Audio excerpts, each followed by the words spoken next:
Hey there, my name is Alex, I am the Silvermont, and this is a review of Dragon Ball FighterZ on PC.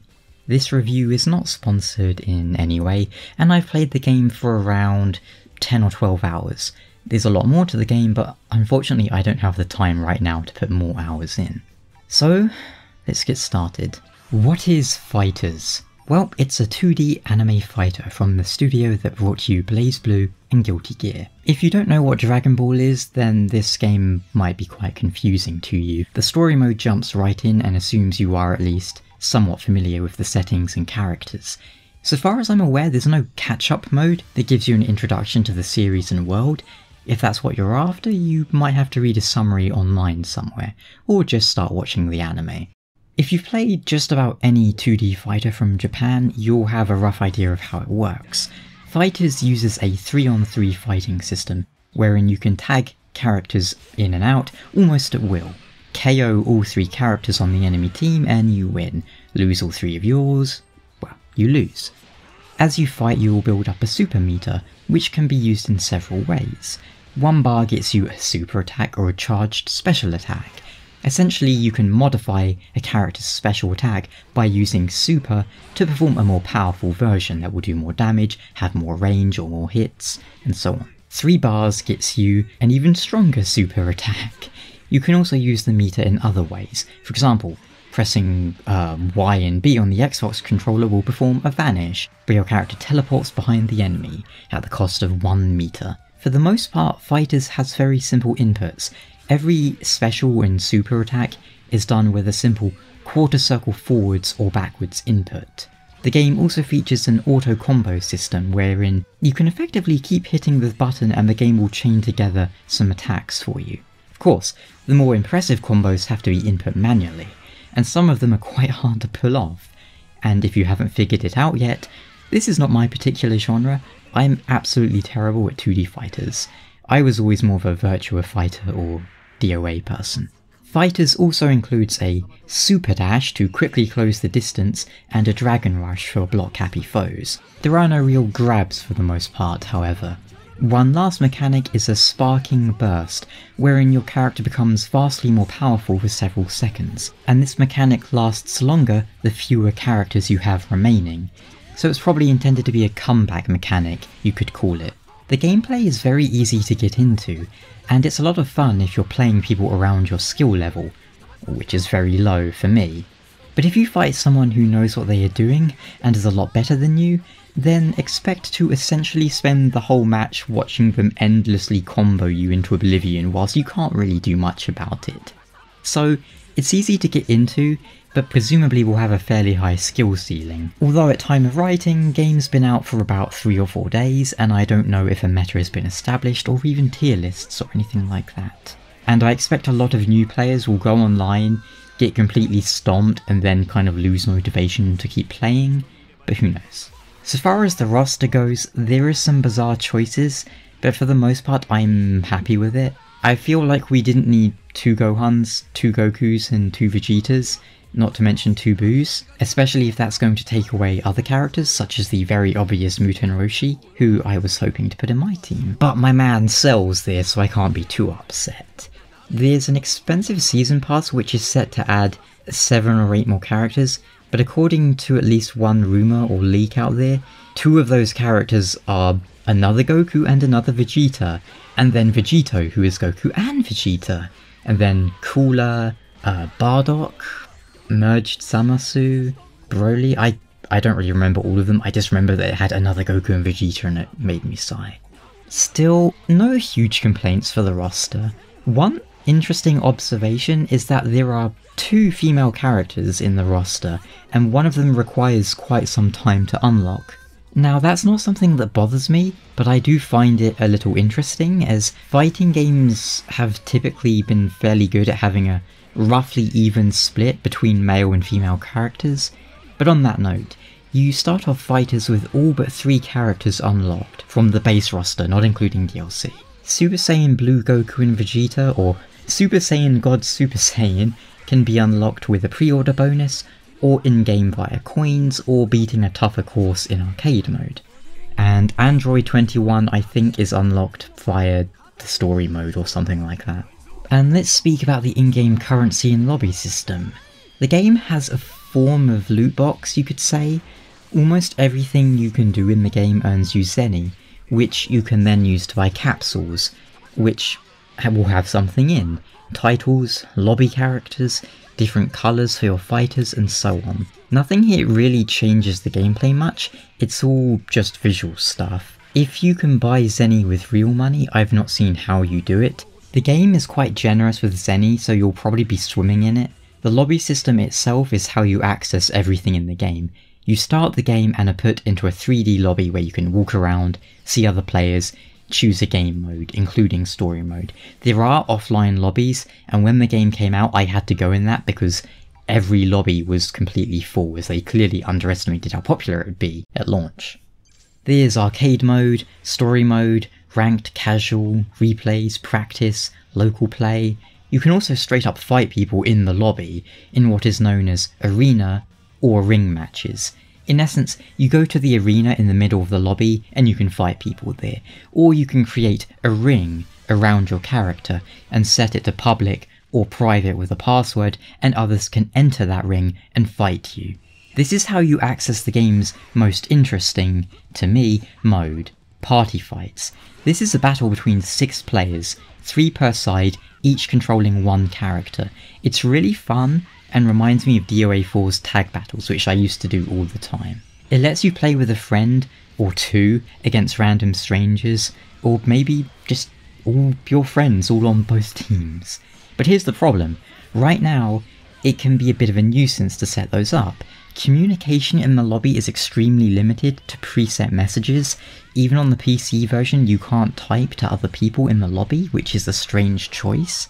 I suppose it makes it easier to moderate, because you're not going to get people just swearing, and if you play PUBG and go into any match and have voice chat on, you're going to immediately be met with people just screaming random obscenities as soon as the lobby starts. So maybe cutting off communication is an okay idea on that front.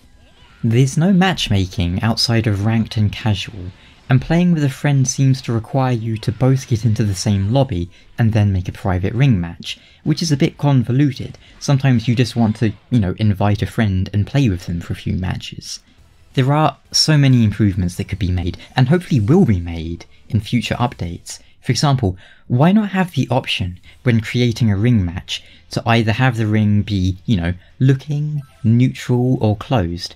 For example, if you're actively needing other people to join you for a party battle, the ring could turn green and pulse so people know, oh, these guys are looking for people. Whereas if you just want to play in private with a friend, it could be red. If you don't really mind, then it could be blue.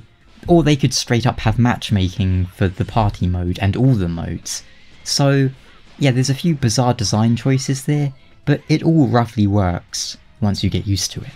As for online lag, I've yet to experience anything bad outside of one specific match where it froze and hitched for a few moments. For the most part, the online feels smooth and latency isn't an issue. So how about general performance? I've not had any issues with the game, but then my PC is a bit overkill for a game like this. My friend did have trouble on his PC because he has an ultra wide monitor. Apparently that was kind of messing up the game's aspect ratio and stuff. I would imagine you can play it on a toaster due to the nature of the game being quite simple, yet I ran into no performance issues, so it's optimised fine for me. Other than one crash at the game's launch where all the lobbies were being hammered. As for gameplay issues, sometimes I feel like I am clearly pressing the input for tagging and it straight up doesn't happen. I don't know if that's my fault or something weird in the game though, and yes, I know you can't tag whilst being hit, and there's a cooldown, but there are times where nothing is happening, I input the command for a quick tag, and it just doesn't do anything. This could be something to do with how the game is balanced maybe, as it only ever seems to happen when I'm on the defensive. Like, when I'm swapping characters in the middle of a combo on the enemy team, it always works. But if I'm just standing there trying to, back away from the enemy, or stand there and swap characters because I've taken damage and I want to heal, then sometimes it doesn't work so well. The game's visuals are amazing, and it really captured the essence of Dragon Ball in so many ways. The game utilises a system of 3D models, but with custom shaders designed to make them look like 2D sprites. This goes beyond just the shaders. The character models are animated at a very low frame rate, which sounds bad, but it sort of gives the impression of it being an anime, because, you know, fighting games at 60 frames per second usually, whereas most anime, it's broadcast at 24 frames per second, but it's actually animated more at something like 12 frames per second, or less sometimes. Because I mean, if you think about it, if you're drawing every frame, that's a lot harder than the sort of game animations which sort of go automatically. Hand drawing 24 pictures a single second is just kind of unreasonable, you know? They need to take shortcuts. But then I could go ranting about animation for hours, because I love hand-drawn animation and what do they call them, sakugas, or whatever those things are called. The game's music is fairly standard Dragon Ball affair, which means it's passable but nothing staggering. The only place wherein the visuals sometimes fall a bit flat is in the game's story. They never really look bad, but some of the camera angles highlight the shortcomings in this approach, where it all looks a bit unnatural, and the characters look a bit janky at times due to it. I think this is because all of the character models, they have sort of custom shaders and shading on them, which are designed for that sort of 2D perspective, so when you start moving the camera around the characters in a 3D space, it kind of looks a bit weird because you have shadows in places where shadows shouldn't be, because it doesn't have like a dynamic lighting system so far as I'm aware. All of the shadows on the character models look like they're done by hand, which works for specific camera angles but not others. Well, how about the story mode? I would estimate it to be around 15-20 hours long, depending on how fast you read and how thorough you are. The story is split into 3 arcs, and once you've finished an arc, you can replay it to uncover hidden cutscenes you may have missed. For example, if you take Gohan and Goku into a battle against Frieza, you'll get a cutscene, and figuring out those combos of characters and enemies is how you see every cutscene. But the story itself plays out in a relatively simple fashion. Watch a cutscene, go through a map and fight a bunch of clone enemies, get another cutscene. It gets really repetitive, even if you have around half the roster at your disposal in each arc, and you can equip skills to level them up and so forth, but that's exclusive to story mode. That progress, that leveling up is only in story mode. The actual story is standard Dragon Ball affair. A big enemy pops up who's really powerful. Yeah, that's about it. If you aren't a fan of Dragon Ball, you will almost certainly get nothing out of the story mode, outside of the craploads of Zen it rewards you with. But if you like Dragon Ball, if you like the characters, you might get a kick out of seeing them interact. Goku pondering over what the result would be called if he fused with Gohan. Would it be Gokan? Hanku? Gohan? Cell being sassy to every single character. Frieza going, oh ho ho ho ho, and so on. These little interactions between the characters are what makes the story worth it. And due to plot devices, everyone has been reduced to a power level of like 100, which means Yamcha is able to pummel Majin Buu, etc. So that about covers it for FighterZ. Not my area of expertise, but I'm enjoying the game quite a lot. I do wish they had been a little more crazy with their character choices and some mechanics, such as including fusions. Wouldn't it be fun to fuse 2 of your characters, permanently losing a third of your team, but gaining a more powerful character in the process? I guess it would be a lot of work to implement, as you'd be like quadrupling the game's roster or whatever, but fusing is just one of the more interesting and fun mechanics in Dragon Ball. I mean, maybe it's just my experience, but I feel like everyone loves it because it's so wacky and weird. Don't we all want to see what happens if Tien fuses with Nappa to make Nappien, the ultimate bald warrior? It's a solid game though. I think it has appeal for casual and hardcore players. If you're a fan of Dragon Ball, I can definitely recommend it.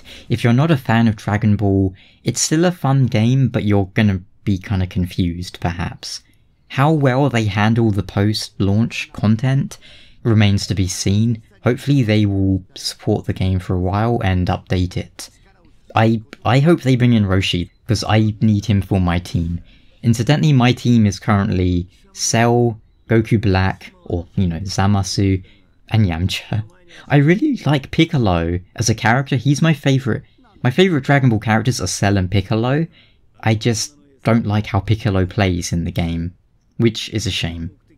Until next time though, take care.